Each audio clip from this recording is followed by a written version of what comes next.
Mga puso, huwag magtaka kung may mga pag-ulan sa gitna ng tag-init.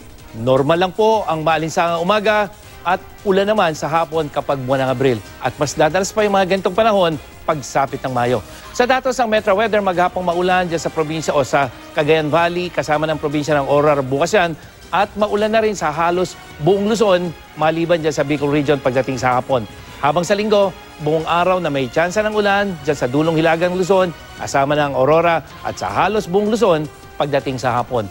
Nasa 43 to 45 degrees Celsius naman po ang init factor dyan sa may Kabanatuan at 40 to 42 naman degrees Celsius sa Tugigaraw at Dagupan. Sa Metro Manila, nasa 42 hanggang 44 degrees Celsius ang damang init pero may posibilidad ng thunderstorm lalong-lalo na pagdating sa hapon. Sa Visayas, maaliwalas bukas ng umaga pero maulan sa hapon, lalo na dito sa may silangang bahagi, malalakas po dyan sa may Samar provinces. At sa linggo, maghapong maulan sa may Eastern Visayas at uulanin na rin ang Western at Central section pagdating sa hapon. Habang naglalaro naman sa 41 hanggang 43 degrees Celsius ang damang init dyan sa Cebu, Catbalogan at Rojas.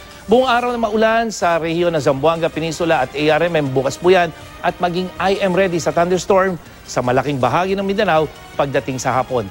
Maayos naman ang panahon sa linggo ng umaga pero may thunderstorm muli sa malaking bahagi sa hapon at kumisan malalakas mga kapuso yung mga kulay pink na nakikita nyo.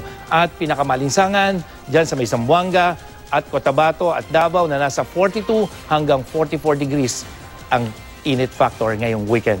At yan ang latest mula sa GMA Weather. Ako po si Nathaniel Cruz, magplano para sigurado. I am ready. Serbisyong totoo ng GMA News.